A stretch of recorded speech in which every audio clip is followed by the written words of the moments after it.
So that's That's on. Do a test. test one, two, one, two, one, two.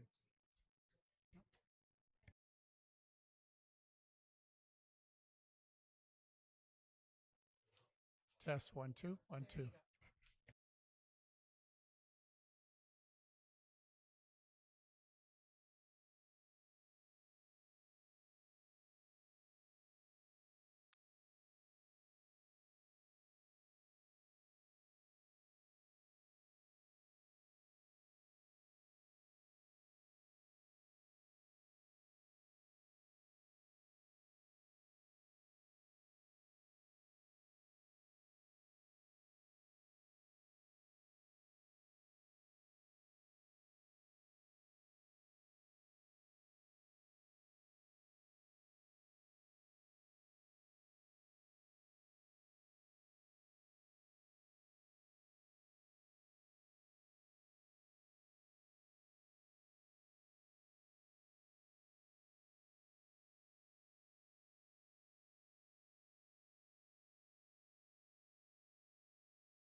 Hello?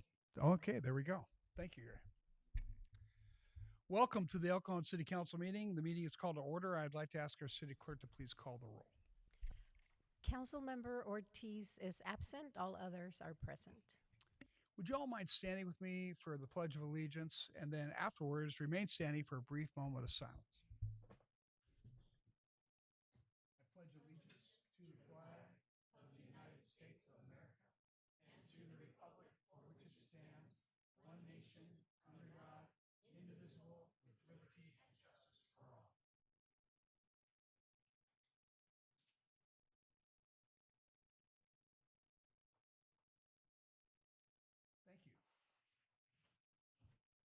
Thank you. The city clerk has posted orders of adjournment of the May 12th, 2026 meeting and the agenda of the May 2026 meeting. In accordance to state law, City Council Housing Authority successor agency to the redevelopment agency policy.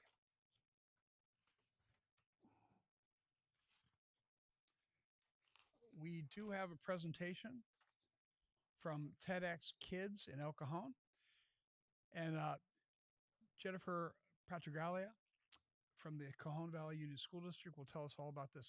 Hi, Jennifer.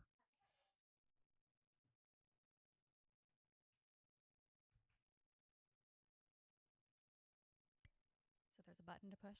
Yeah, I think you're good. Is it on? It's working. Yeah. Also, good afternoon, Honorable Mayor and City Council members. My name is Jen Bertraglia. I'm the organizer of TEDx Kids El Cajon. This year will be our 13th year developing and amplifying student voices right here in our community, bringing in thousands of attendees all over the city and the state. By creating a dedicated space for our youth to share their ideas, we build deeper relationships and understanding across our entire community. When we pause to truly listen to our youth, we aren't just supporting schools, we are actively investing in our future leaders, innovators, and entrepreneurs here at El Cajon. This year, we received an overwhelming 148 applications from passionate students all across the Cajon Valley District. After a rigorous mentoring process, 27 student speakers you see here will deliver 24 distinct TED Talks spread across 3 energetic sessions. I don't know about you, but when I was in elementary school, I did not give a TED Talk. These 27 speakers are going to do just that this weekend coming up. On Saturday, May 30th, Greenfield Middle School will transform into a hub of innovation. This year, our event is centered around the theme Bridges, linking ideas, building unity. This response is from our local youth has been historic. But even more, this is not just a stage or a presentation or a day of an actual event. Attendees will experience immersive community connections featuring interactive activities to bridge people together through conversations, art installations, and student performances, and a Kid Biz marketplace for student-run business booths showcasing our youth's real-world entrepreneurial spirit. While this is a deeply local event, I am incredibly proud to share some massive news that shifts the scope of what we are doing. As some of you may know, the International TED Organization is moving to its massive global flagship conference to San Diego next year. This is massive. In exactly 2 days, members of the global TED team will be arriving right here to connect with us and attend our event. We are officially beginning a brand new partnership with them. This means TEDx Kids El Cajon is no longer just local. We are a direct pipeline to a global stage.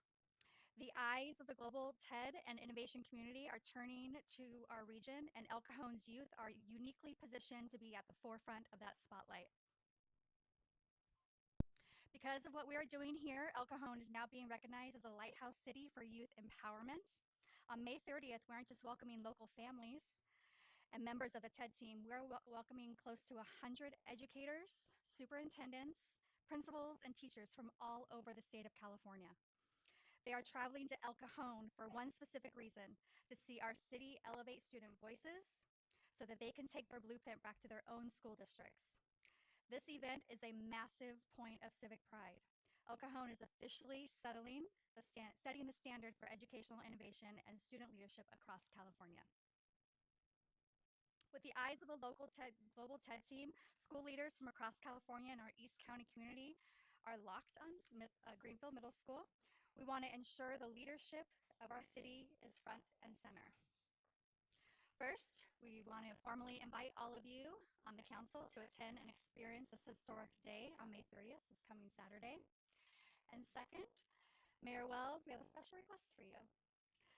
We would be honored if you would record a short introductory video, a message to open our event. We would want to help us welcome not only our incredible local families, but to officially welcome the global TED community and visiting educators to the great city of El Cajon. So let's show the world how El Cajon builds bridges. Thank you so much for your leadership, and we look forward to hopefully seeing you this Saturday, May 30th. Yes.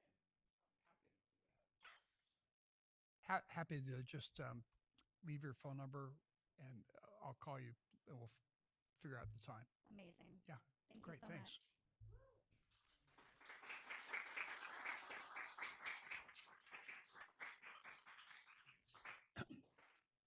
We have a presentation for the Youth of the Year Award. I'll ask Parks and Rec Supervisor Dante Daniels to tell us all about this.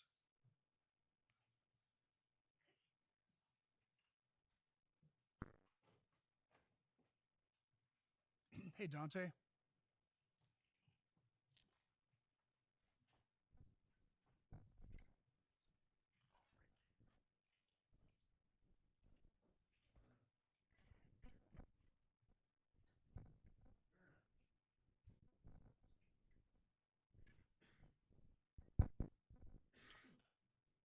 Honorable Mayor, City Council, City staff, and guests, good afternoon. My name is Dante Daniels, Parks and Recreation Supervisor for Instructional Services out of the Net Recreation Center. I stand before you today to introduce members of this year's Teen Coalition. Standing next to me are Colette, Stella, and Barack. Each member is a dedicated and passionate individual from across our city, seeing various roles for the Teen Coalition. I will turn the mic over to them at this time.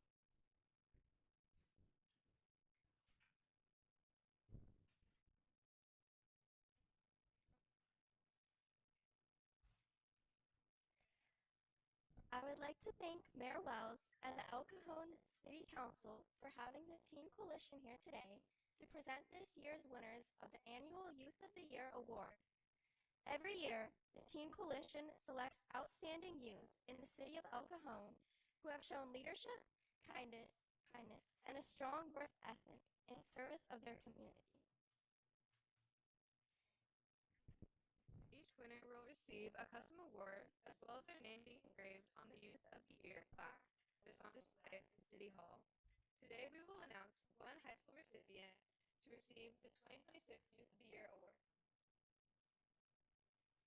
The Teen Coalition would like to congratulate Jose Saavedra from Seal Canyon High School for being this year's Youth of the Year Award recipient. I'd like to welcome Jose and Cajon Valley Council PTA President Yadira Maxwell to the podium to receive the award.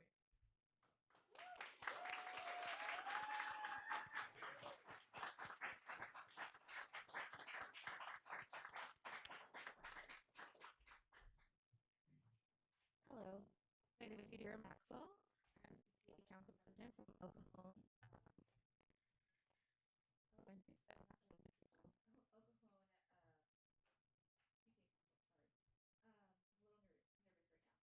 pride and enthusiasm that I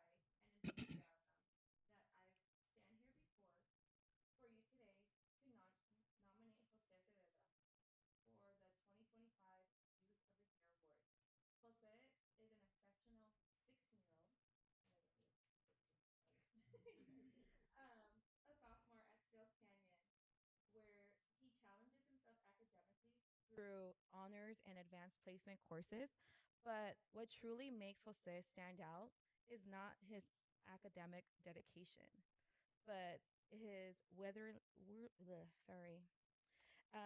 his unwaverly um, commitment to serving others and making a positive impact in our community. Throughout this year, calendar year, 2025 calendar year, Jose consistently demonstrated leadership, compassion through his volunteer work across the schools and community.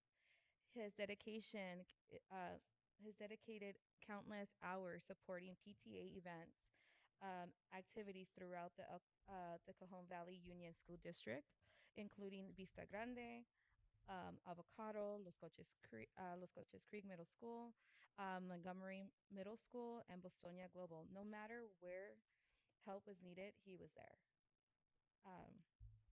with kindness and humility.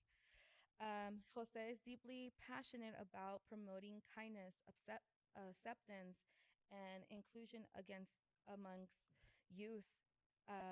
He took the lead in 2025 as an organization for a local Unity Day on an anti-bullying campaign, including students to choose empathy, respect, and compassion. His ability to inspire others and lead by example reflects maturely from years for his years. One of Jose's most remarkable accomplishments in his annual sock drive benefit benefiting Ronald McDonald House charities. Jose led his fifth constructive sock drive, collecting over 600 pairs of socks for families in need. And he gave back during the holiday season by donating turkeys and families through the East County Traditional Living Center and volunteering as Buddy the Elf. He he dressed up as Buddy the Elf, and for local elementary schools, bringing smiles and joy for children during the holidays. Um, I have so many great things to say about Jose. While we celebrate Jose's accomplishments during this time, it is important to recognize that his dedication to the community service um, not only began this year, it began in 2019 when he was just 9 years old. He was also part of a TEDx uh, kid. Sorry, going off script. Um, Years after year, he continued to grow as a leader, always guided by compassion, generosity, and a genuine desire just to help people. And to you, his sorry, that's all I have for today. But yeah, I just want to present Jose. Sorry. Thank you very much.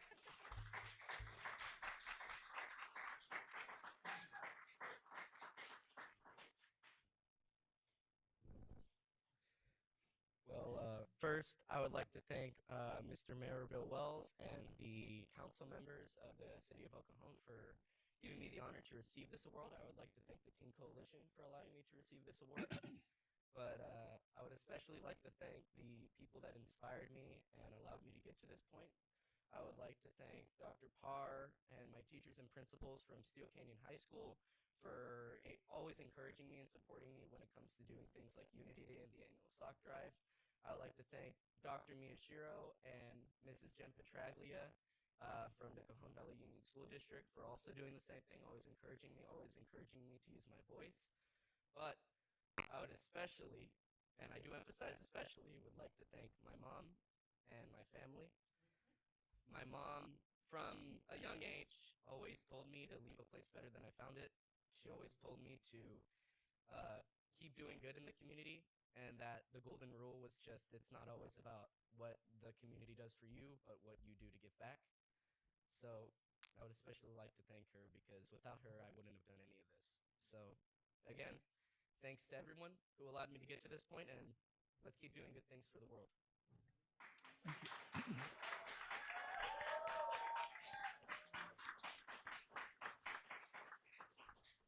Thank you again for allowing us to be here today. That concludes our presentation.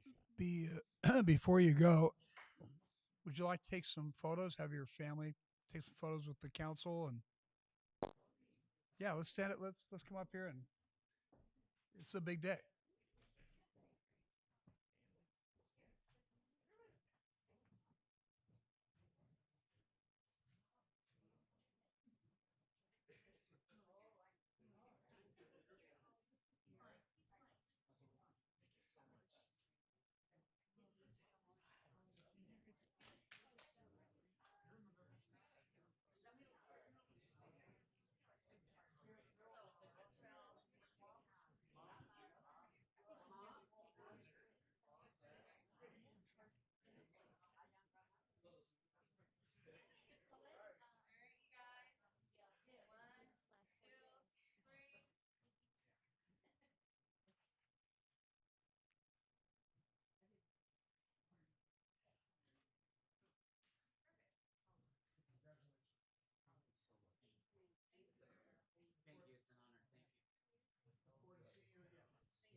Well, that was nice.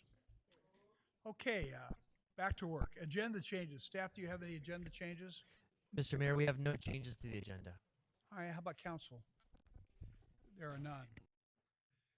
That brings us to consent items. Consent items are routine matters enacted by one motion according to the recommendation listed below. With the concurrence of the city council, a council member or person in attendance may request discussion of a consent item at this time. Council members, do you wish to pull any of the consent items? No. How about staff? Okay. I'll make a motion then to approve the consent items. Oh, well, let me check first. Angela, do we have speaker cards? We have no speaker card there. All right, then my motion stands. Is there a second? Second. All right, please vote. Indicate yes by raising your hand and saying aye. Aye. Anybody opposed? Okay. Motion carries by unanimous vote of those present. We're now at public comment. This time, any person may address a matter within the jurisdiction of the City Council, Housing Authority, successor agency to the El Cajon Redevelopment Agency that is not on the agenda. Comments relating to items on today's agenda are to be taken at the time that the item is heard. Please note that state law prohibits discussion or action by the City Council on items not on the agenda that you bring up during public comment. Therefore, this is not a time that the City Council will be answering questions about issues you raise. However, we are taking note of the matter that you bring up to our attention, and we will refer them to our city manager for follow-up as needed. An item, of course, may be placed on a future agenda. Before we call the first speaker, because of the setup of the microphones in this room, please speak directly into the microphone, not to one side, so we have good sound for the public watching online. Now, Angela, do you have any speaker cards for public comment? Yes, sir. I have 5 speakers. And a reminder, we're going to be using the timer on my phone, so when you hear it, your 3 minutes are completed. The first speaker is Marianne Ostermeyer.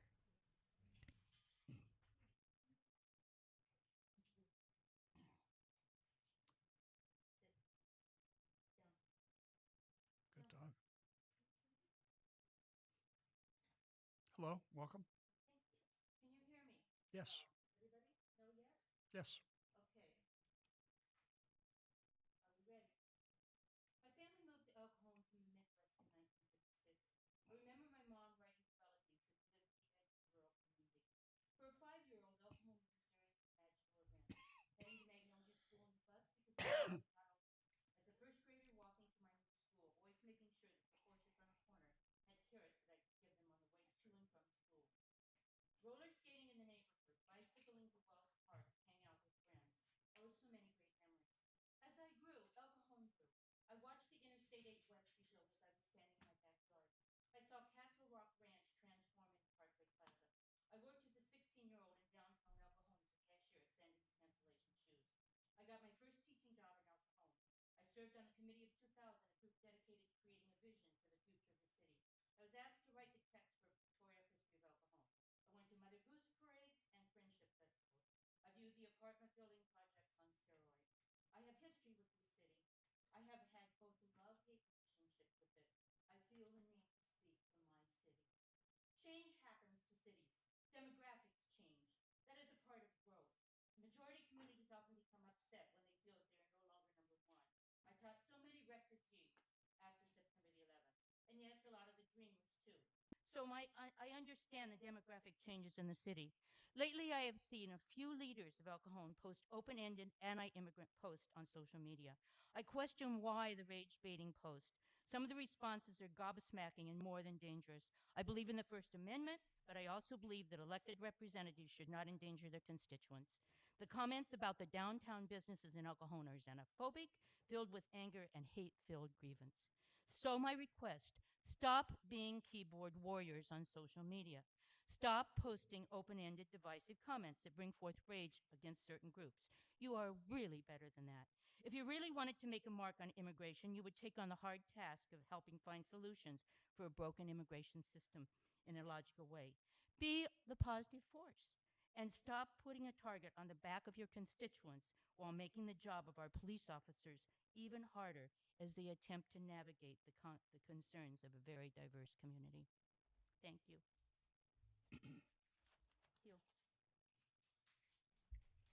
Next speaker is Mike.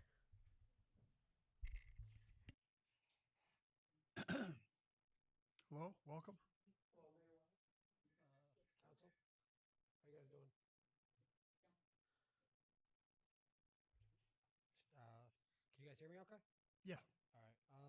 So the reason I wanted to come up and speak today is because I recently read a story about a boy in Texas who was denied access to a restroom at a gas station. The child ended up going outside because he couldn't hold it. He had no other option, right? Um, and it made me like, sorry, I'm really not great at public speaking. um, as a parent of a child with autism, I've experienced situations myself where businesses, gas stations, pizza places, or stores have signs that say no public restroom. And when your child really needs to go, especially a child with special needs, it creates stress for the parent and the child. I understand why some businesses have these policies. Some owners are worried about vandalism, drug use, or safety issues. I get that. But we're talking about children, disabled individuals, and families who generally need help at that moment, right? And California does have laws, some laws that protect certain individuals. I believe the law is called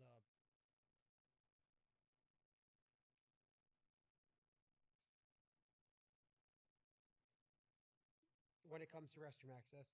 But there are still major gaps when it comes to children with autism, special needs, children, caregivers, and families in general. We have, like I said, we have laws that touch on the issues, but not enough that truly protect families in real life situation. And the law I was thinking of was California Restroom Access Act, which requires businesses to open to the general public that have employee restrooms to allow individuals with specific medical conditions like Crohn's disease, IBS conditions, and incontinence, stuff like that, right? But I feel like those laws don't go quite far enough, and I feel like this is not like just a local issue. I feel like it's more of like it doesn't matter. Or you can find these issues in any state, any other city, in any other state. Um, and I think if a business has a restroom available and a child or a disabled person or a special needs individual generally needs to use it, they should not be turned away. No parent should have to drive around from place to place praying someone will let their child use a bathroom. That's stressful, embarrassing, and it's unnecessary. Not only is it stressful for the parent, it's also stressful for the child, right? Having to hold it.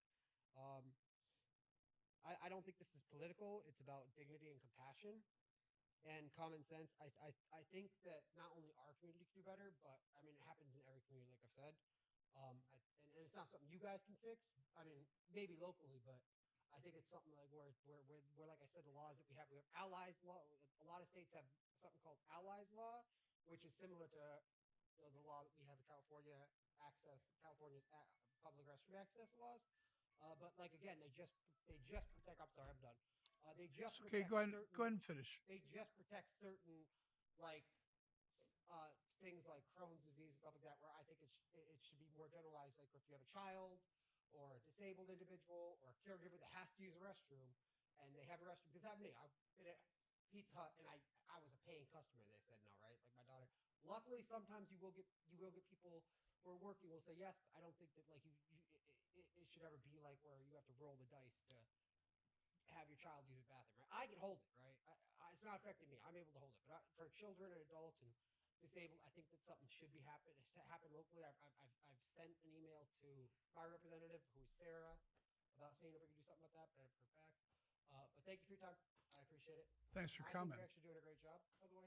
Thank you. So, I appreciate that. Oh, Gary, sir, I just want to let you know you were very eloquent. You did a very good job. And I guarantee you, every single person in this room wanted you to succeed. So always keep that in mind. Appreciate it. Thank you, sir. You're welcome. Next speaker is Captain Jeff Lenschmidt.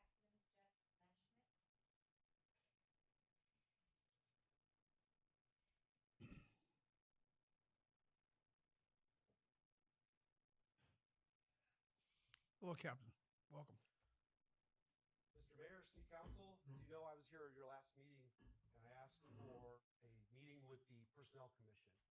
I'm happy to read you what their commission is. The Personnel Commission hears employees' appeals and alleged violations of personnel rules and matters involving alleged discrimination and certifies the finding to the City Council. Now, I asked last meeting, and I'd like an answer, if I'm going to be able to address the Personnel Commission. I have issues with the city manager and HR who controls access to the Personnel Commission. It's like the fox guarding the hen house. I think I deserve and earn that right, having worked for the city for 37 years. I'm not asking for that much, just to have the Personnel Commission investigate. And Mr. Mitchell will not, and as I said, I filed this complaint and I've not heard back from the city. So I believe the council runs the city, not the city manager or the HR department. So I would like an answer today, since I asked last council meeting, can I see the Personnel Commission and have them address the issues?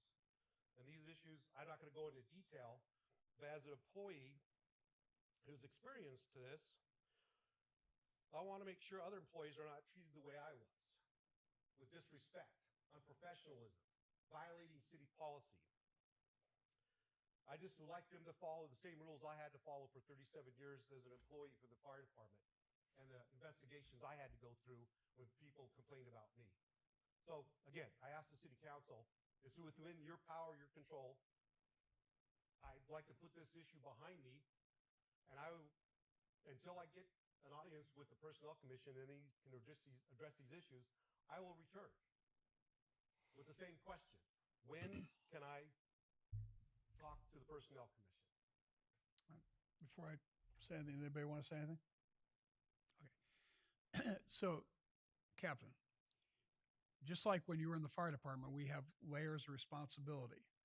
And it would be wrong for the chief in the fire department to get involved with every aspect of what's happening. He's going to let his battalion chiefs handle it. He's going to let his captains handle it. He's going to let the people that are in the line handle that.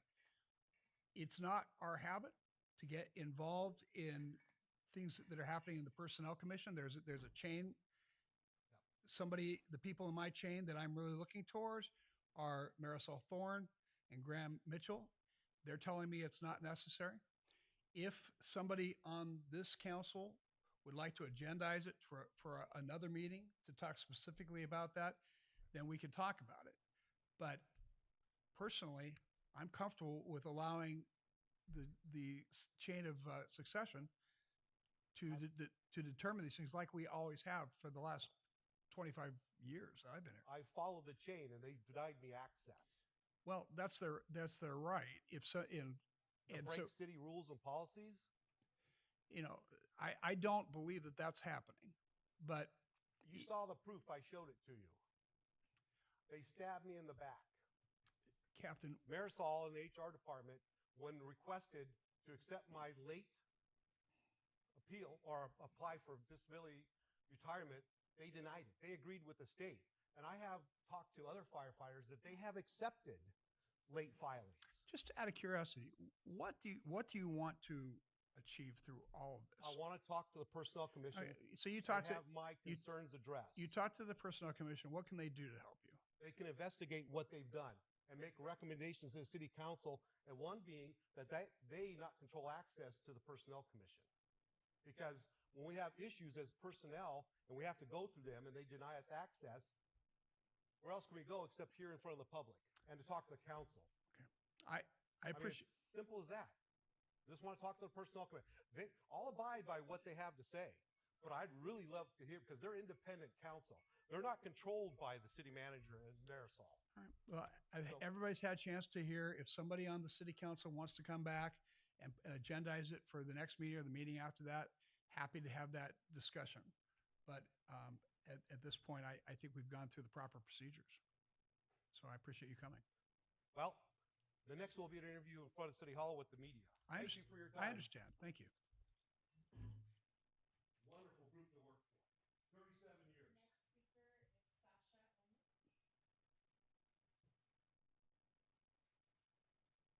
Hello, sir. Afternoon, So you're back. Council. So since last time I was here, I've done a little bit of research in the situation that I'm experiencing personally with the lateral sewer failures here in El Cajon. written nervous again, so I wrote some up for us. Can you hear me all right? You can read, but we're all among friends here. There's no reason to be nervous. I'll sound more eloquent. Eloquent. You sound just fine. All right. So again, this is for fair sewer lateral reform here in El Cajon. So we experienced, myself, fiance, and 10-year-old daughter, a catastrophic sewer lateral failure that has now resulted in more than $75,000 in emergency repairs, ongoing construction, excavation, permit costs, financing burdens, and enormous emotional stress on our household. As we begin trying to understand how this could happen, we discovered something that has shocked us. Many homeowners, HOA communities, apartment owners, and businesses in El Cajon are financially responsible for sewer infrastructure failures, even when they occur near city mains, beneath public streets, or involve infrastructure that many residents reasonably believe is maintained by the city. Most residents have absolutely no idea this liability exists, even though they may be facing sudden financial ruin. This issue goes far beyond my household. Since speaking publicly, I've heard from other homeowners and community members who are deeply concerned about aging infrastructure, unclear responsibility boundaries, and the lack of public awareness surrounding these costs. I want to make something very clear. I'm not here to attack the city or place blame without facts. I understand infrastructure is complicated. I understand budgets are limited. But I also believe our community deserves transparency, fairness, and meaningful discussion about whether the current system is truly sustainable for working families. A single infrastructure failure should not financially destroy someone who just achieved the dream of homeownership. I'm respectfully asking that the City Council begin a broader conversation about clear policy disclosure of sewer lateral responsibility, infrastructure mapping transparency, a fair review process when ownership or liability is disputed, and potential assistance and cost-sharing options for catastrophic failures. Other cities throughout California have explored programs to help many residents facing the exact situations that we're facing currently. El Cajon families deserve that conversation too. I've started a public petition called Fair Sewer Liability Reform because I believe the issue impacts far more people than many realize. At the end of the day, this is not political. This is about protecting residents, persevering trust in our community, and ensuring that families are not blindsided by infrastructure liabilities they never understood existed. Thank you for your time. I want to say that I think what you're saying makes a lot of sense. And I'm not sure the proper way to do it. We may have to agendize it to another meeting. But I would like to get a report on just how extensive this problem is, how many other cities are involved. My sense of it, just from the conversation we had last time, was that this is a problem that all cities through California are experiencing. So at this point, my recommendation to you, I'm not trying to put you off. I'm happy to develop an awareness plan like you talked about. But I think if we actually want to change anything, this is the kind of thing we go to Senator Brian Jones about and take it to Sacramento, see if they can develop a fund, see if they can work with the insurance commissioner. There must be ways that we could protect homeowners from experiencing what you experienced. I got to be honest. If I came home tonight and found out that I had a $75,000 bill for a sewer line, it would devastate me. You know, it.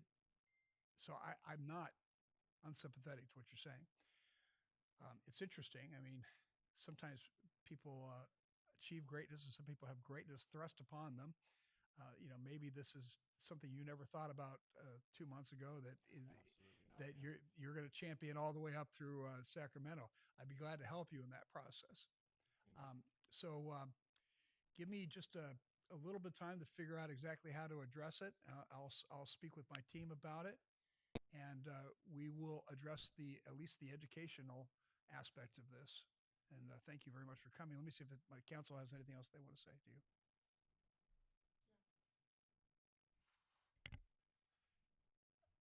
I think a little mention in the periodic magazine that we send out. What's that called?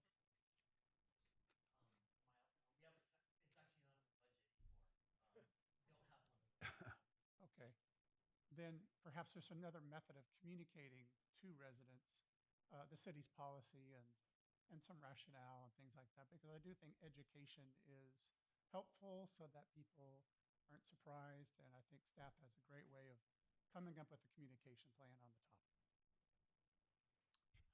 Thank you, sir. And if you'd like to leave your number, I can give you a call and we can talk more about it over a cup of coffee. If Indeed. if you'd like to do that, I'd be happy to do that with you. If you wouldn't mind, I'd like to close with this, if that's all right. Yeah, sure. This is a post from your Facebook from March 31st. El Cajon residents, especially young families trying to build life here, deserve better than the state government that's actively making our lives harder. It's time to demand change, or Californians will keep bleeding its most, best, and brightest. El Cajon deserves the same. I agree. Thank you. Thank you, sir.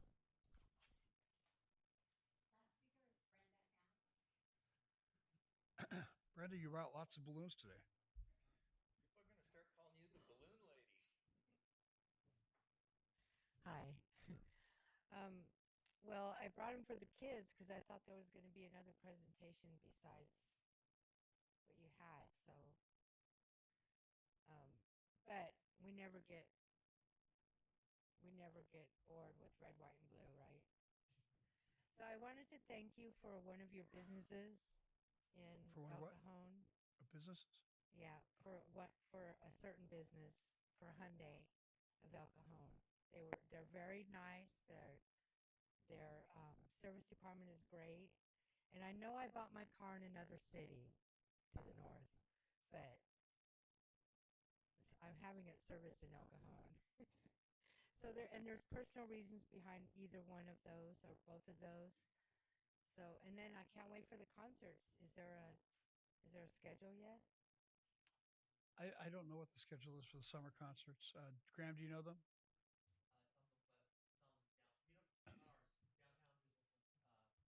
Oh, okay. I'll find out. I think they usually start. I'll ask around. They usually start. Oh, they're coming up. Steve knows everything. He says that it starts on June 5th. So But Steve doesn't know everything, but he knows. he knows a lot. I also want to piggyback on the bathroom thing. I mean, it's like it is like that in every city, and also there's people out there complaining about the homeless people pooping and peeing on the sidewalk and stuff. If some of the businesses would let them use the bathroom, that would help. I mean, but it's like that in every city. Yeah. Thank you. Thanks, Brenda. I appreciate that.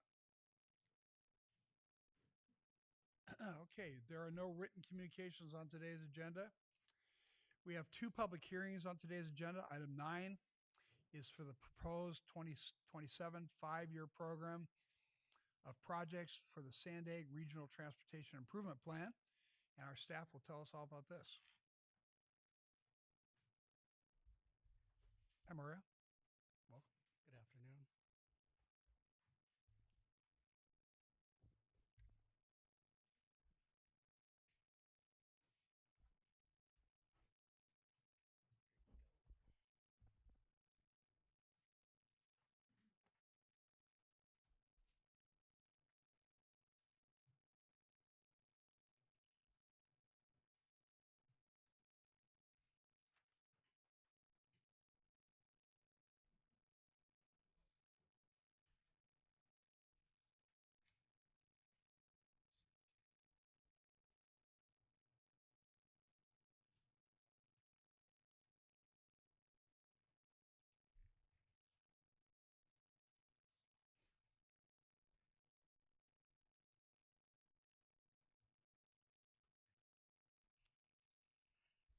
All right, good afternoon, Mayor and council members.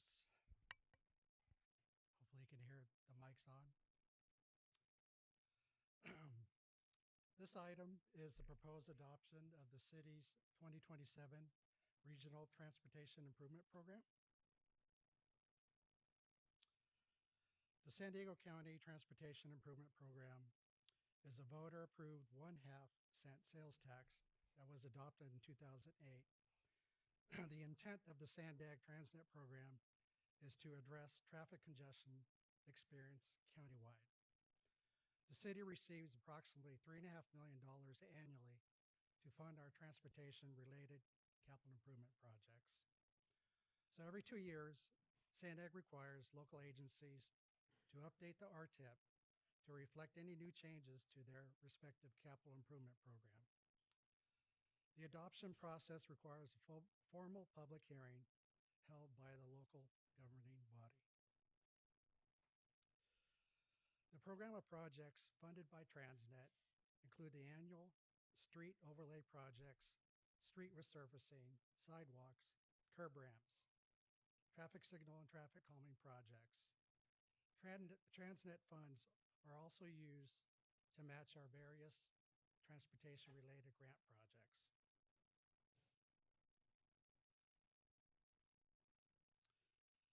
This slide shows a snapshot of the street overlay account, EL03 as it's known, which depicts the proposed funding sources and the amount programmed for the next 5 years.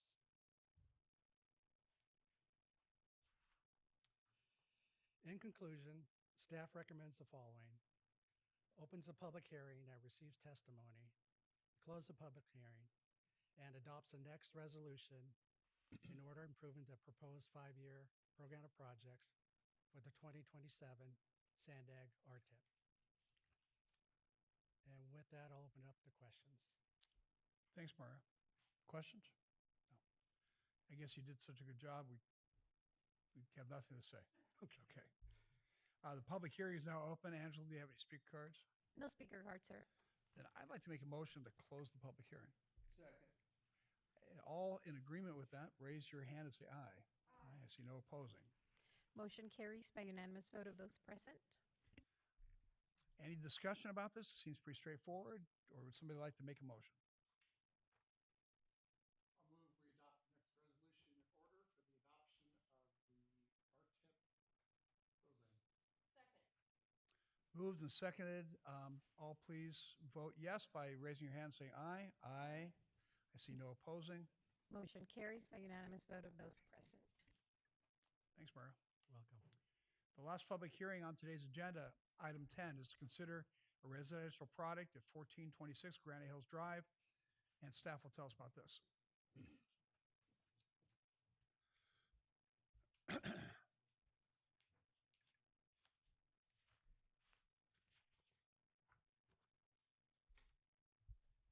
All right. Sorry. I did break it.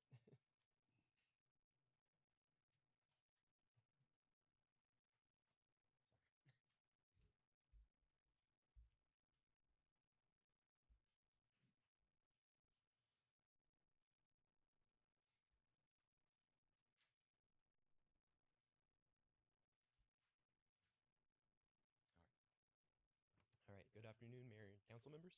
My name is Spencer Hayes Flores with the Development Services Department. This project for your consideration is the Granite Hills Plan Unit Development, which proposes 11 new single-family homes. It's submitted by Priest Development Corporation on behalf of Inland Valley Investments, LLC. Okay, and so the project consists of 11 residential sublots, each including a market rate single-family home with an attached 2-car garage. The proposed project also includes a tentative subdivision map in order to create separate sellable interest. The project site is addressed as 1426 Granite Hills Drive, which is on the north side of the street between Dorothy Street and Hamishaw Road. The site is designated low-density residential in the general plan and has a consistent zoning designation. Currently, the site includes a vacant single-family home, which is proposed to be demolished. And the project site is identified in the city's housing element sites inventory, and the proposed number of dwelling units exceeds those anticipated by that inventory. This is the proposed site plan. The 11 single-family homes are situated on either side of a private street, which is 24 feet in width and includes a hammerhead for emergency vehicle turnaround. The proposal meets all standards of development in relation to setbacks and parking count, and the proposed driveways exceed the minimum depth so that vehicles will not overhang the sidewalk or the private street. Public improvements would include a new driveway access to the public street, as well as full curb, gutter, and sidewalk along the project frontage. Here are the proposed elevations. They're consistent with the general architectural guidelines of the zoning code, and include a covered porch, variation in wall planes, decorative window trim, as well as a mixture of siding finishes, including stucco, fiber cement siding, and decorative stone veneer. The color palette is neutral earth tones to complement those various finish materials. Each residence is approximately 2,200 square feet and includes 5 bedrooms and 3 bathrooms. So part of the plan unit development process is the recordation of covenants, conditions, and restrictions, or CCNRs, as well as the formation of a homeowners association. Those CCNRs establish and enforce private rules for property use, maintenance, and shared responsibilities. This is just a quick summary of the PUD findings listed in the staff report and the resolutions, but it can be found that the project is consistent with the city's general plan and housing element, that it creates homeownership opportunities within the city, that it adheres to applicable development standards, and that it respects all easements and can be adequately served by all utilities.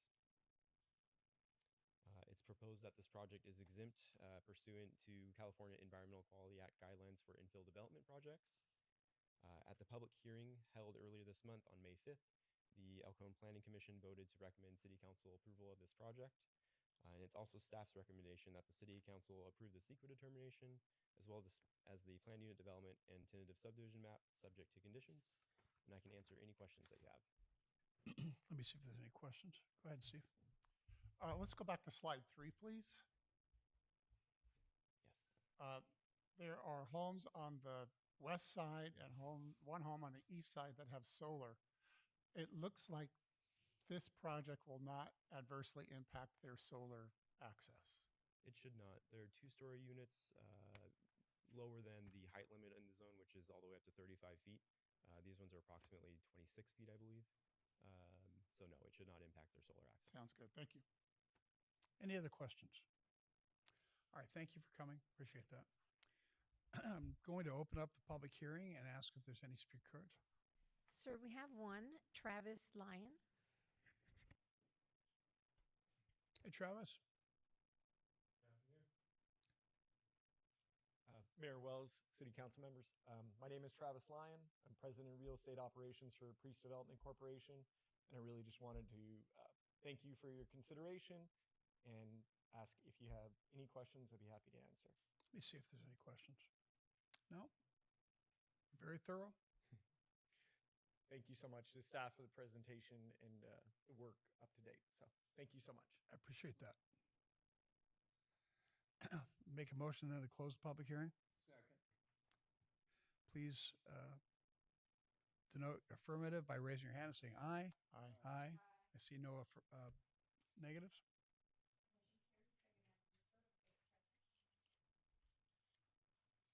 Okay. Looks like a pretty straightforward thing. I like Darrell Priest's work, I always have. Any discussion or somebody like to make a motion? I'll make a motion that the city attorney, looks like we have 3 separate motions rather than one. Okay, sounds good. So I'll move to adopt the next resolution in order approving the CEQA determination of exemption. Second. Okay. Raise your hand, say aye if you agree. Aye. I'll move to adopt the next resolution order approving the plan unit development number subject to conditions. Second. Raise your hand, say aye. Aye. And finally, I'll move to adopt the next resolution approving the tentative subdivision map subject to conditions. Second. If you agree, raise your hand, say aye. Aye. Thanks. There are no commissioner reports on today's agenda. Item 12 is my activities report and is as reported. Am I missing something? Oh, it got stuck there. Hold on.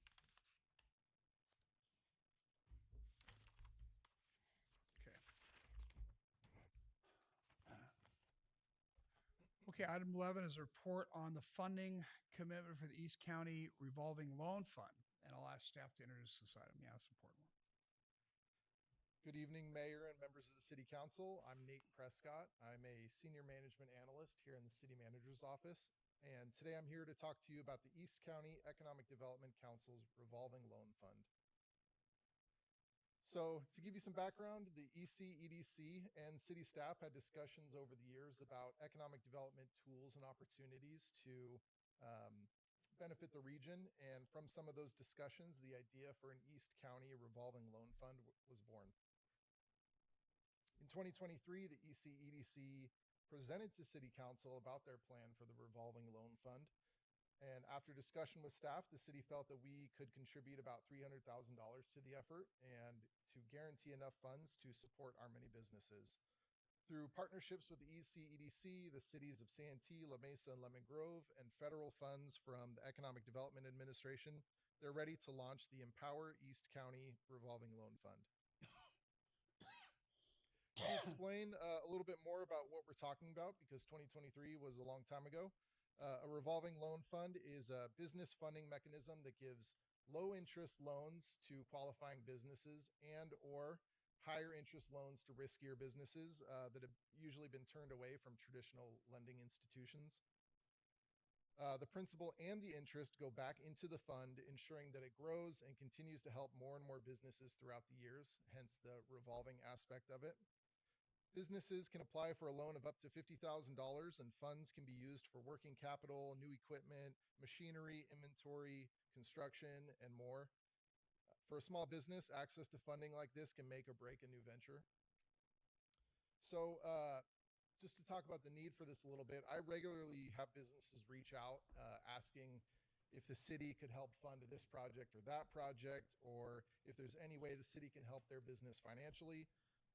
These businesses, they usually hear stories of cities incentivizing businesses, not knowing that since redevelopment was banned in 2012, that California cities have had very little opportunities to financially support business growth. And even when those types of deals used to happen, they were never for small businesses. They were for larger projects and larger businesses. And that's what this program is aimed at helping. It's aimed at helping small businesses. The vast majority of our businesses in El Cajon are small businesses, and so this gives us a tool to help them grow. A revolving loan fund is a tried and true economic development tool that supports our business retention, expansion, and attraction efforts. It can assist new businesses in overcoming startup costs, and it can help existing businesses grow and stay in El Cajon. Another important aspect of the city getting involved with this revolving loan fund is that it provides a credible government-funded lending program to businesses who often have no understanding or experiences with traditional lending. Although business loans are pretty commonplace, many small businesses avoid loans due to skepticism and fear.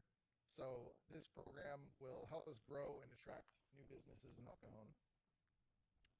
In a minute, I'm going to turn the time over to Alex Eberhard and Matt Sanford from the ECEDC, who will give us a much more thorough overview of their plans for the Empower East County Revolving Loan Fund.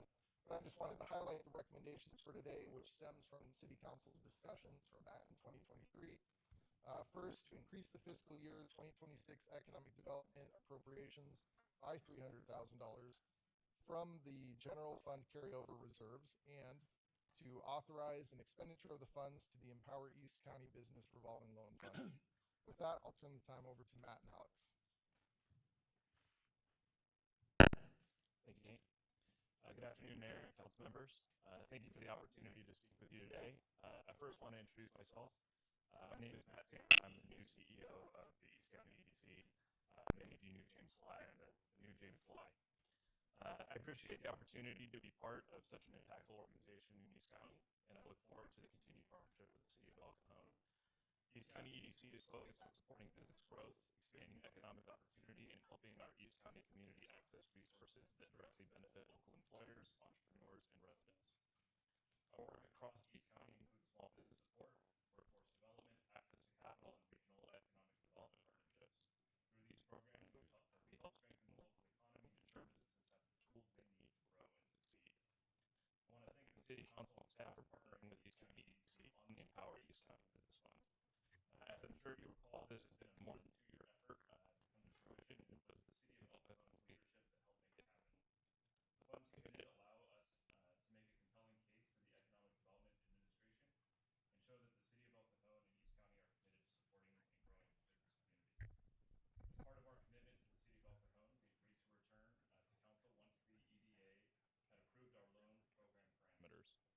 are very excited to be at this point and for the funds to be launching this fall. To discuss the specifics of the program with you, I'll turn it over to Alex Eberhardt, our Economic Development Director at East County EDC.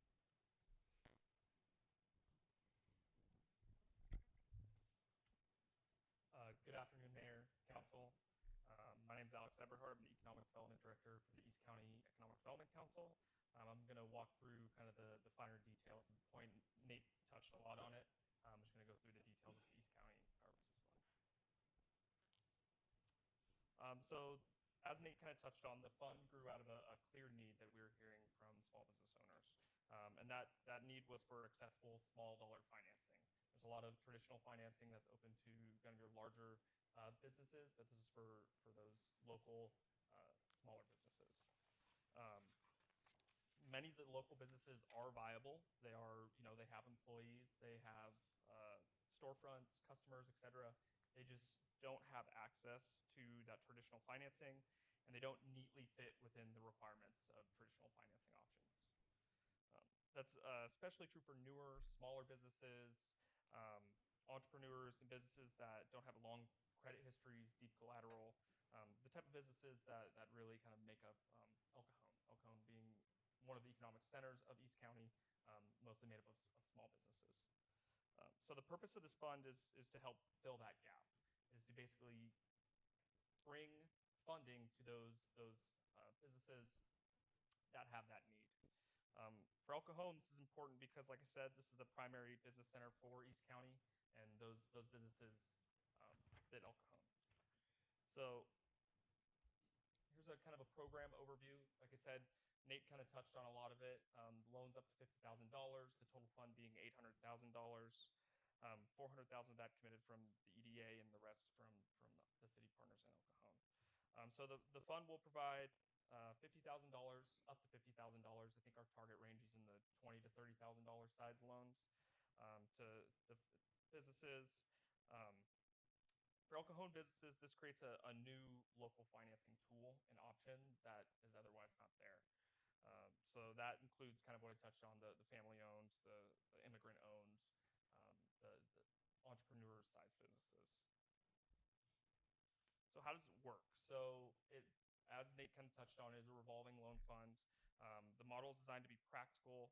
Loan funds are going to be able to be used for working capital, equipment, business expansion, possible digitization of a business, so they can really kind of punch above their weight and make a bigger impact. Perhaps the most important aspect of the fund is we're not just kind of giving out the money. The East County EDC runs the Small Business Development Center for East County. And so we're going to be pairing technical assistance with the loan. So we're going to be braiding the technical assistance with the capital infusion to create long-term success, growth, and really help these businesses. So the advising would basically help them enter the pipeline to take this loan, grow their business, and get on a traditional financing pathway. So why does this matter? The fund matters because access to capital remains one of the most common barriers for small businesses.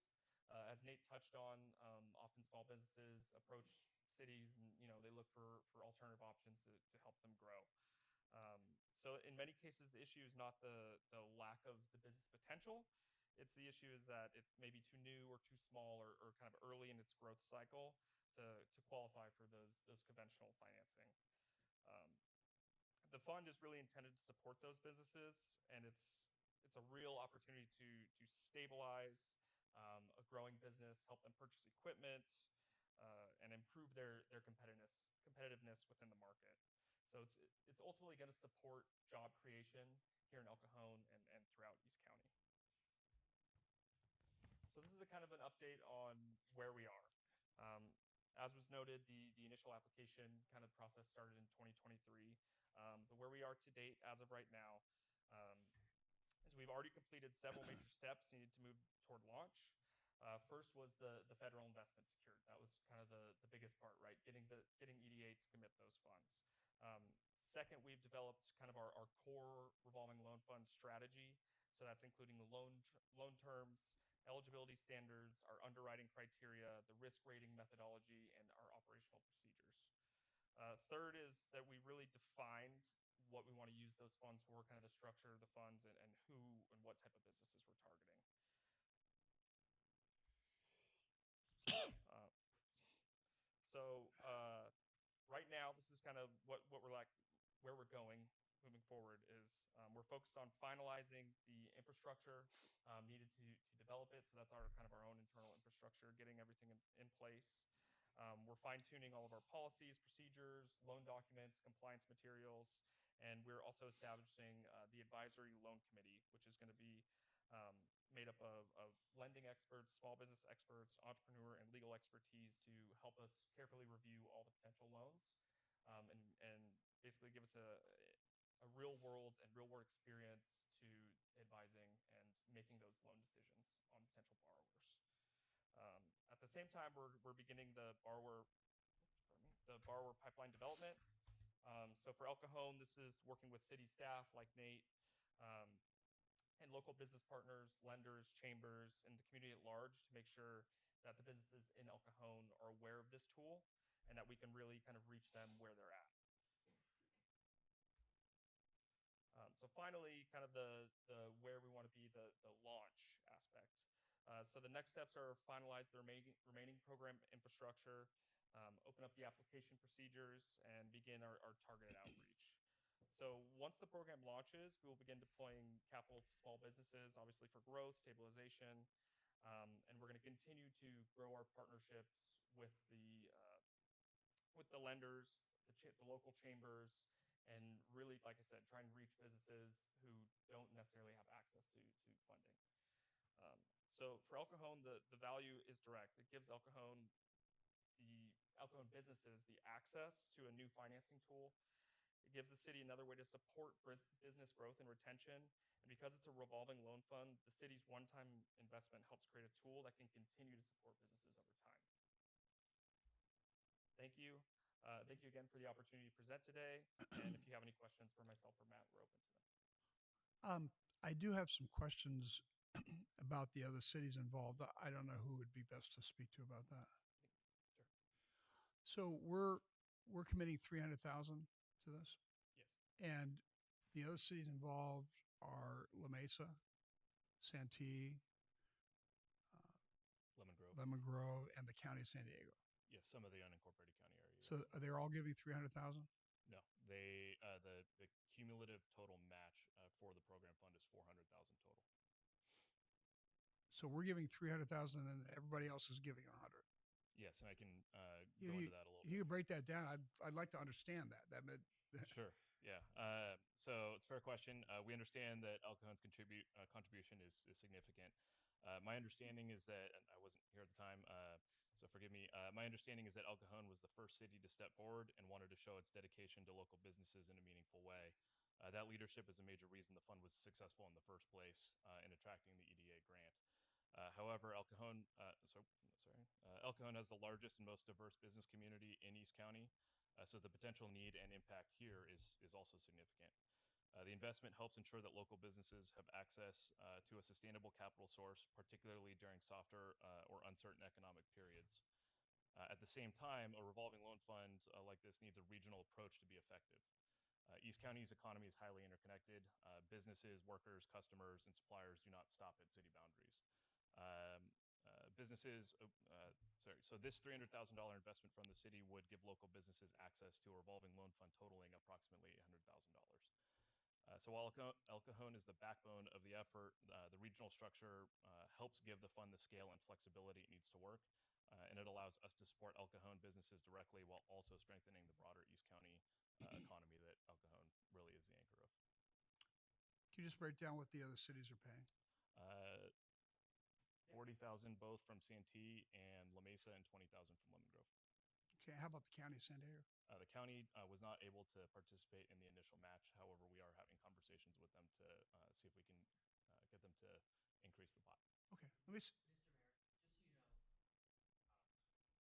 when we initially launched the concept, the county wasn't. That was part of the selling point, is that the county wanted to participate. So the fact that they're not now, that's a bit disappointing.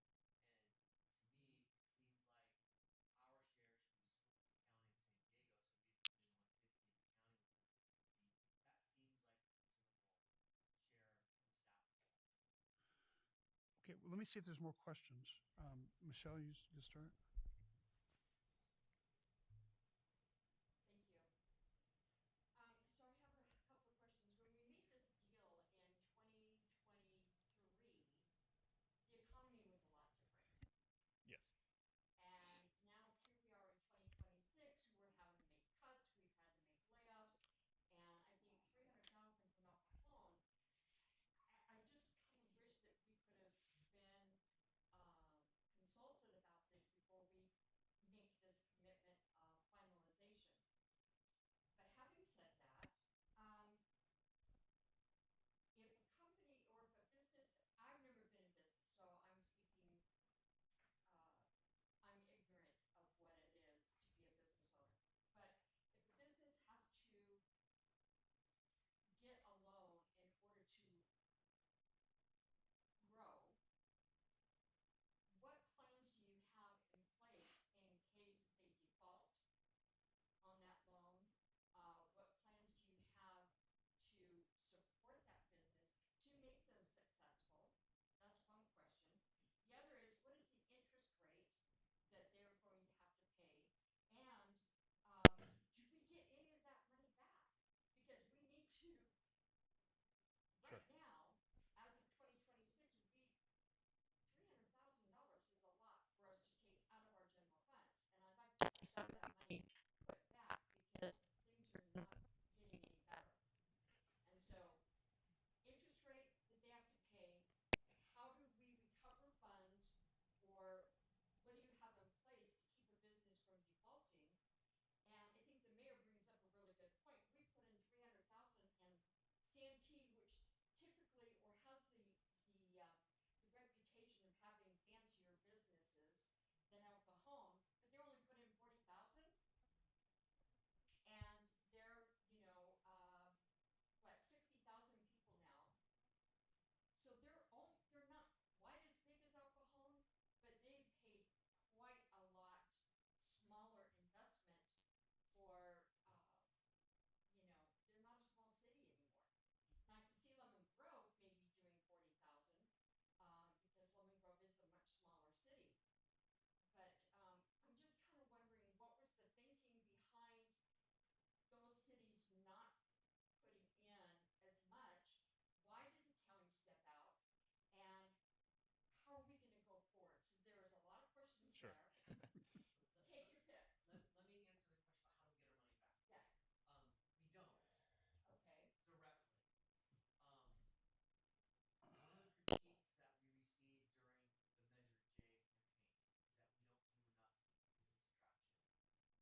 score.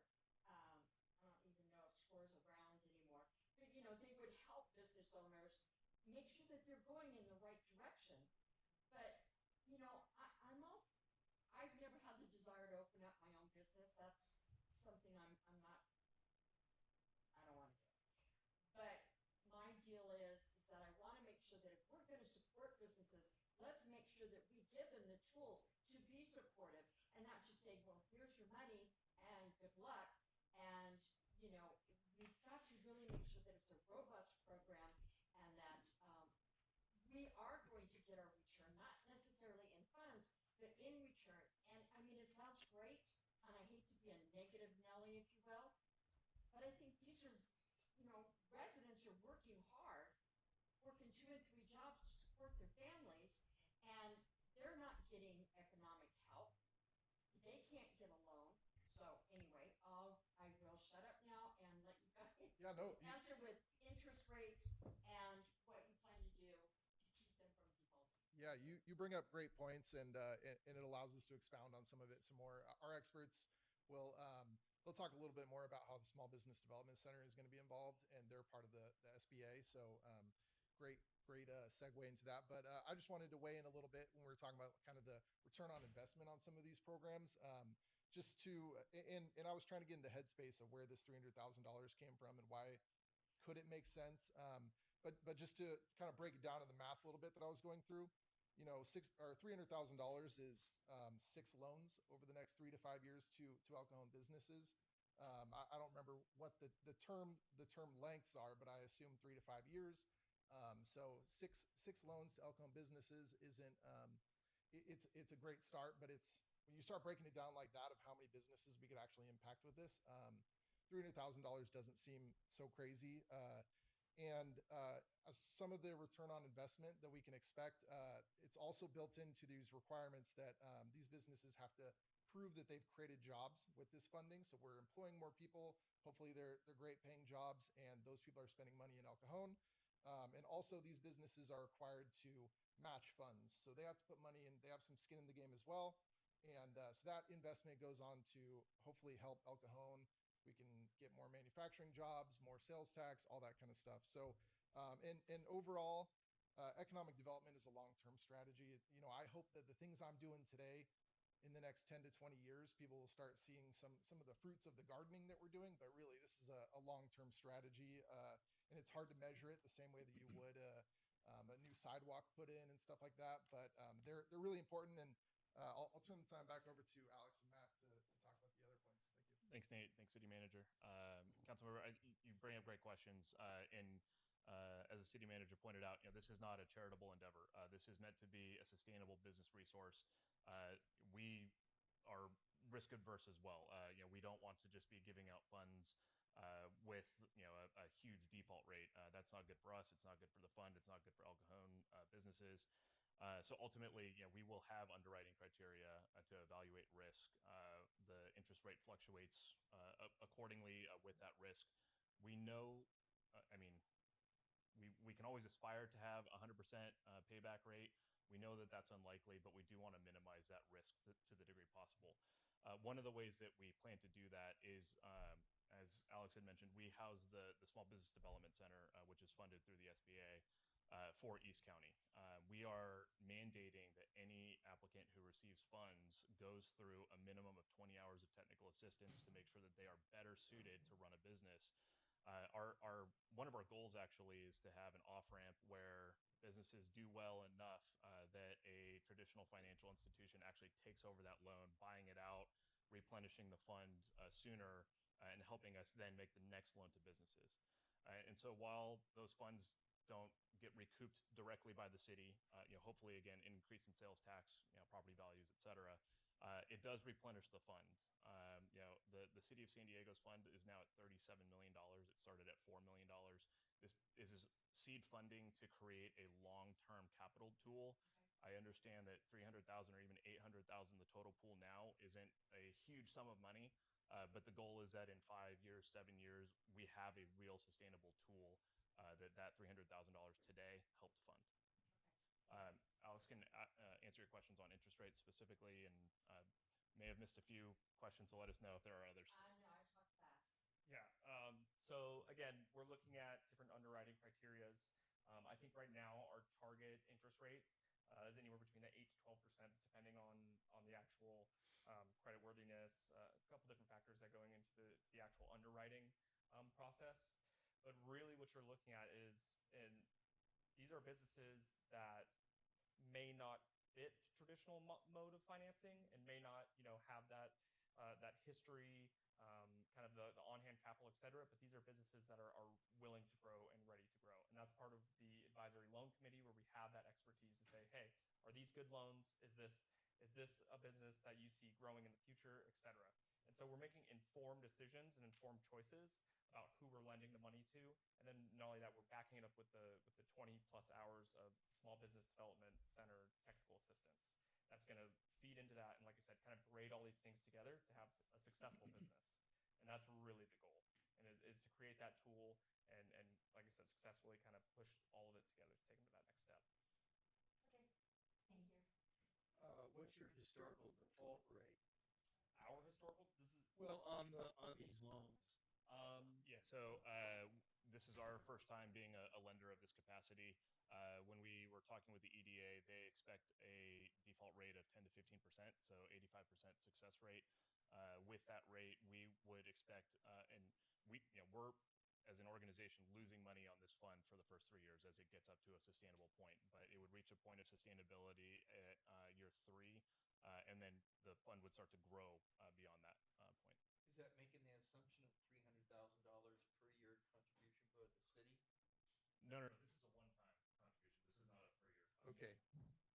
Yeah, yes, thank you for that question. Just to clarify, this is an ask for $300,000 one time, which would then be used in perpetuity in the fund. Okay, thank you. As far as the interest rate, I think any money that, if we were to donate, would have to have the condition that it be at market rate at least. Otherwise, it's a gift of public funds. Why would you go to a bank for 8% if you could get through this program at 6%? I don't think it'd be a gift of public funds if we're under a program. It doesn't sound like it's going to be at market. It sounds like it's a little bit above market. But I think we're okay from a gift of public funds as long as that's written into the program. It would, if I were to loan any taxpayer money, I'd have a condition that it has to be at market rate at least. No, cities do below market rates all the time, but there has to be conditions in there and justification for why. I understand why what below. other cities do. I would not vote for I a see what you're saying. program. But it would not be a gift of public funds per Okay. the definition. Understand. Sir, if I may add, the flexibility of the tool, as Nathan mentioned, over a longer period of time as the fund grows, it could be something where we want to incentivize a certain type of business to form or to be attracted to the region. And so, at that point, we might try to say, oh, we have a lower interest loan option for a certain industry to be able to come here. The intention, it would not be feasible for us to make below market rate loans at this point, but the flexibility of the program is there to be used as a tool for attraction or retention later. Because these are too new or too small to qualify for conventional loans, by nature, they're higher risk, which is a higher interest rate. What's the collateral that they'll be offering? So it really depends on the business, right? So I know that you kind of identified that like storefronts, but we're really looking towards kind of potential manufacturers, sort of that thing. So any form of collateral right now, we're still developing that program, but I think we're looking at, inventory or potential, any of the equipment use, stuff like that. But we're really in development.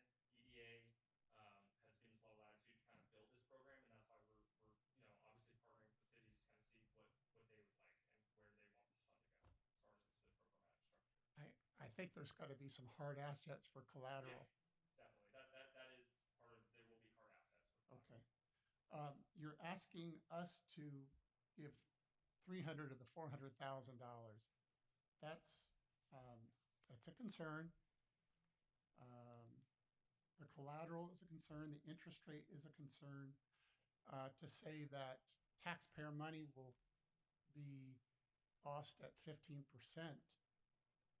is a hard pill to swallow. Do you understand? Yes, our goal would be to have better metrics than that, and by providing that technical assistance, we hope to be better than the average. That was just the rate that was told to us by the Economic Development Administration nationally. I hope also that you can understand taxpayers would say, why are you using El Cajon money for a losing business program?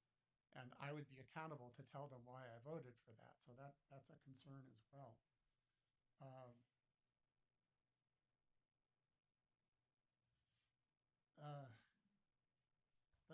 That's all the questions I have. I just have one more, I'm sorry. Sure. So, anyway, is it possible to table this until we find out if we can get the county to chip in $150,000 before we say, yeah, we're gonna pass this? We're certainly happy to revisit the county. It's on our plan after formation too. I'm not sure of the circumstances of why the county bowed out essentially. It's before my time. I can look into that a bit. Our goal is to have an equitable program. We realize certainly that El Cajon agreed to contribute 300,000. It is my impression, by the way, we did not make an ask as much as the city of El Cajon said that this is what it would contribute. So right, and I understand that, but that was 3 years ago, and the county was in on it, as Mr. Mitchell's memory serves him right. And so I'd like to see if we can't possibly hold off on this until we can get a little bit more of a commitment from the county before we decide to say yes. Anyway. Let's hear public comment. I got one more question. Oh, sorry. yes, sir. Go ahead. If El Cajon's going to give 300 of the 400,000, is there any guarantee that El Cajon will get 3/4 of the loans made to El Cajon businesses? there's no guarantee, although it's the partnership with the city that and the city's business organizations to market it effectively. And El Cajon is the beating heart of our economy here in East County. So in essence, we could give 300,000 and not get any businesses qualify for the loan. I don't think that's a realistic scenario. In theory, yes, but I don't think that is how it would work. But we're not guaranteed 3/4 of the That's right. loans. Another question a taxpayer would ask me. Sure. Okay. Pardon me. Thank you for coming. And I know there's a lot of hard questions, and I appreciate you coming. And we may bring you back up to ask more questions after public comment. So thank you for coming. Thanks. Thank you. Public comment? No speaker card, sir. Okay. Well, I'll make a motion then to close the public hearing. Second. All in favor, say aye. Aye. Aye. Aye. Motion carries by unanimous vote of those present. Okay. I'll go ahead. I think everybody's kind of got some of the same concerns. My first thought is I remember when we did this, and it's not only that the county is not giving as much as we are, but it's that with the county not giving as much as we are, it dilutes the entire program. It changes the parameters. That's one thing. As Michelle brought up, we've had to face layoffs. We've had to face cutting of every department. It seems a little uncomfortable to me to be giving any money out, but to be giving money out in a non-equitable way, it's a little, like Steve said, a little hard to explain to your constituents. So my feeling about this is I'd like to revisit it with the county, not just the county, the other cities. I think, Santee, I think, stands to gain a lot from this because they've got a lot of businesses. La Mesa has maybe a little less than Santee, but they stand to gain some from this. And I know that Spring Valley has a problem with their reserve fund, and maybe they're not going to achieve as much from this. But I'd like to everybody come back to the table and discuss it and say, do we really want this program? If and I personally, I want it. I think it's a good thing to have. I think we should be trying to incentivize businesses, but I don't like the idea of us carrying it all on our backs by ourselves. So I'd like to, Graham, and I don't know what the process of this would be, but can we bring everybody back to the table and rediscuss it now as 3 years has gone by and the landscape's changed a little bit? Of course, we'll work with the ECEDC to bring everyone back in the room, including the county, their economic development department, and talk about a more equitable split. Mr. Mayor? Yeah. It doesn't work, but my question would be is, if the county is not going to put any money in, then, I mean, at some point in time, we have to play hardball and say, sorry, but if you live in the county, you don't qualify for a loan. I think that might be. I don't know all the restraints on these kind of things, but it seems like a reasonable thing if the county's not participating to say, I'm sorry, you live in the county, we don't have a program for you. Right. But I don't know how legally that works out. If the council directs staff to go back and talk to our neighbors, and they're not participant, I think that can be the next conversation. But at this point, let's be hopeful that the county's willing to contribute some funding. And there's a in my mind, there's a real easy way to take the emotion out of this and say let's talk about participation per businesses in your city or in the county. And maybe the county says, hey, we only got a fifth of the businesses that you have in El Cajon, and maybe that makes sense. I don't really have a good sense of that. I mean, my argument is that City of El Cajon is part of the county. So, I mean, their area is all of East County, unincorporated and incorporated. So I think it's justifiable that they're at least the amount of money that the City of El Cajon is putting into I think so too. the mix. And maybe they'll see reason on that. Gary. Yeah, I have a problem with El Cajon taxpayers subsidizing business that aren't in El Cajon. Our per capita income, I'm sure, is quite a bit less than the citizens of Santee or the citizens of La Mesa. And I think money that comes from El Cajon needs to stay in El Cajon. Mr. Kendrick, remember, because the money gets pooled, we don't have that ability to say our 300,000 gets only put into El Cajon. But remember, our $300,000 or whatever we put in, I'll say the region's $400,000 gets matched with another $400,000 from the feds. So our money grows. Okay. Our money grows by double by our contribution, whatever that amount is. And so that does help justify. When asked how do you justify this to the taxpayer, that's how I would justify it. By our small amount of money, hopefully smaller than $300,000, it actually opens up a bigger pool of money from the federal government. Yeah, that brings up another point. What are the limits on the Fed match? I'll let them. Because if say we're in a situation where the county said, oh, we didn't realize that we weren't matching, and we're going to give 300,000 just like El Cajon would that mean that the feds would match whatever we raised? So the upper limit. The upper limit, as has been approved by the Economic Development Administration, is 400,000. So okay. There would be no federal match beyond 400,000. However, the federal match would drop if the local match dropped. Gotcha. Thank you. Steve. Maybe a follow-up question. The workaround to that is, okay, whatever each city puts in, that's your pool. So I think that math checks out initially, but as the loan recycles and funds come back in, I don't think that we would be able to keep a proportionate amount of funding based off of the initial seed funding. Does that make sense? It does, but I say there would be 4 buckets, or as many buckets as there are partners. and the money that's committed by this is matched by the federal government, and it stays in here, and it's for that community. La Mesa, 20,000, you get 20,000 matched, you get 40,000, it stays in that. You're a 40,000 program. It's never pooled.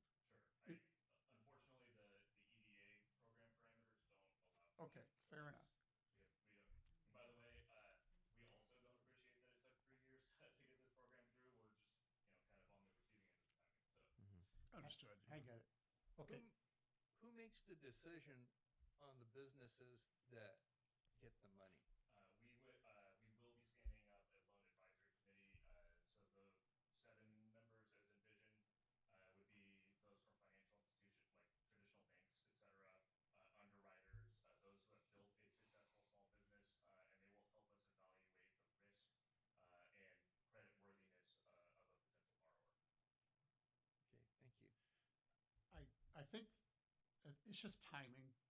3 years ago, we were in a different spot today. We're looking at budget cuts. I can't vote to give $300,000 to a high-risk business when we're talking some significant cuts this year. That would be so demoralizing to staff to say you're giving $300,000 to a high-risk business, but we're cutting this from our department. I can't go there. Angel money is really where this should be for high-risk kind of a things because they get high return. As far as our economic thing, and also we've had the new business incubator come since we've talked about this in 2023. There's an incubator on the other side of town, and it's for small businesses. It's not performing well at all. So we've kind of already dipped our toe into the small business incubator, probably the operator or the parameters of the program, whatever it is, but we're not having overwhelming success in the small business. It's a high-risk thing. When we do economic development, it's usually a share for an established business. A car dealership will give a sales tax share because we know they're going to produce sales tax for us. Our economic incentive is we will share the sales tax, half with you and half with us for the first 5 years, or et cetera, et cetera. So our economic development is more of a sharing of a proven business concept. This is taxpayer money for a higher risk because they can't get a regular loan kind of a thing. I don't think that's the right use of taxpayer money. The timing is not great. It doesn't fit the model for what we should be doing with taxpayer money for economic development. So unfortunately, it's just not a good fit right now for me. I think it still needs some work. It's not a no. It's not right now. It still needs some work. 300,000 is too much to ask of us. You should, if this comes back, you got to get other people to play ball too. So it's too much on our shoulders. For all those reasons, I'm just not able to support it at this time. Okay. Did we already talk about speaker cards on this? We did. There's no speaker cards. Okay. So I think there's two options the council can go. Option one is, no, we're not going to bring this back. We're done talking about our contribution in the revolving loan fund. The other option is to give staff and the EDC some direction to go talk to our other partners and try to change the formula of contribution and then bring that back. I think those are kind of where I see the two options for the city council to consider. I'm not a no. I'd like to send it back, but what do you all think? I can't vote yes. It's not the right time.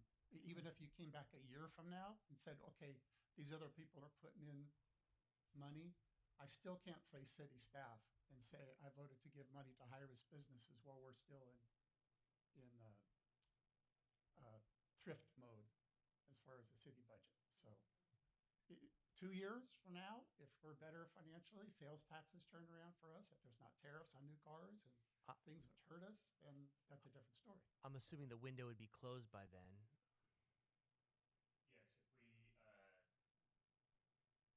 Yes, if we reevaluate the potential matching funds, the 400,000 that would need to come locally, we may still be able to bring in that 400,000 from the EDA. But if El Cajon fully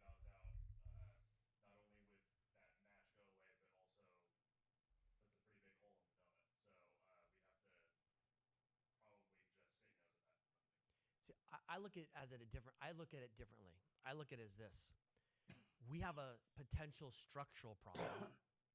One-time money to grow the economy helps fix that structural problem. By just sort of hoarding the money and hoping it all works out, that doesn't seem to fix the issue that we have of growing the economy. That would be my argument of why I think this makes sense, because I think it has some opportunity to grow the economy. Whether we get that return in 5 years or 10 years, I don't know. But to me, that makes more of an economic sense than just not spending the money at all, because we're worried about how staff's going to perceive that. From your perspective, do you feel like there's any opportunity to rectify some of this with the other participants? I think so. I mean, as a city manager, I don't think I would recommend more than $150,000. And that would mean other cities would have to contribute more. The county would have to contribute more. So if they don't come back to that point, I will come back to the council if that's the direction and not recommend moving forward.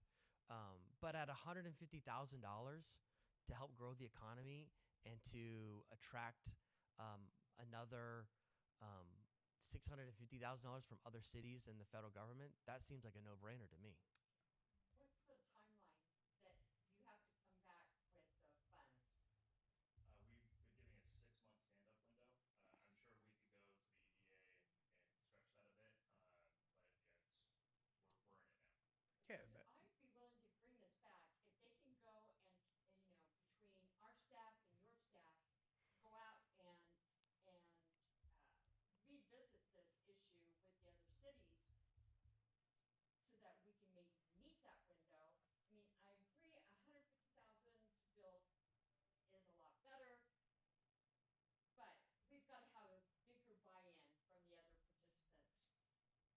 So my suggestion would be to go forward or to bring it back in what time frame are we looking at? What would be a reasonable time frame? Is a month enough for? Is that too long, or would we need to do this in the next week? I mean, I would say a month would probably be reasonable, just because if we're making other asks, that has to go through other cities' systems and wraps. So Sure. It might take a little bit of time. I mean, we can get something on the books in the next 2 weeks before those other cities go to their councils. Okay. Michelle, if you'd like to. Michelle, you could make a motion to that effect if you'd like. Okay, this really doesn't work. Okay, I'd like to make a motion that we bring this back within 30 days or whatever, the month. Yeah, I assume you mean after renegotiating with the other parties involved. Right, okay. So I'd like to make a motion that the EDC and city staff revisit the other participants, get a reevaluation of how much they want to put in, and bring this back in a month. Does that work? That works. I would second that. Okay. Okay, let's vote on that. All in favor, say aye. Aye. Opposed? No. Motion carries by a 3-1 vote with Councilmember Goble voting no and Councilmember Ortiz absent. Thank you. Thanks. Appreciate that. Okay, there are no commissioner reports on today's agenda. Okay. I'm going to pretend so Sarah won't yell at me. My activities report is as reported. Activities reports for Councilmember Goble.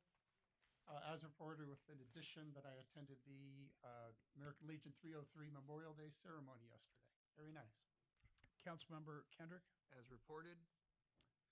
and Deputy Mayor Mitchell. As reported. There are no joint councilmember reports, no general information items, and no first readings of ordinances on today's agenda. We are now at closed session. The city attorney will recite the titles and lead us into the closed session. Thank you, Mayor. The council will meet in closed session on items 17 and 18. Item 17 is closed session conference with labor negotiators pursuant to Government Code Section 54957.6 with the designated representatives and employees and organizations as listed on the agenda. Item 18 is closed session, conference with legal counsel, existing litigation pursuant to Government Code Section 54956.9, D1, one case as listed on the agenda. Thank you. Thank you. I'd like to make a motion then to adjourn the closed session. All in favor? Aye. Any opposed? Ladies and gentlemen, we're going to go to closed session. We'll be back in a few minutes to conclude the meeting.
from closed session, I'd like to ask our city attorney to report on closed session.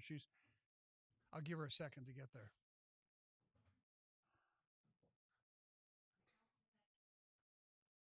The council met in closed session on items 17 and 18. As to both items, direction was given. No reportable action was taken. Thank you. This brings us to adjournment, the adjourned regular joint meeting of the El Cajon City Council, El Cajon Housing Authority, successor agency to the El Cajon Redevelopment Agency, held this 26th day of May of 2026, is adjourned until Tuesday, June 9th, 2026 at 3 o'clock p.m.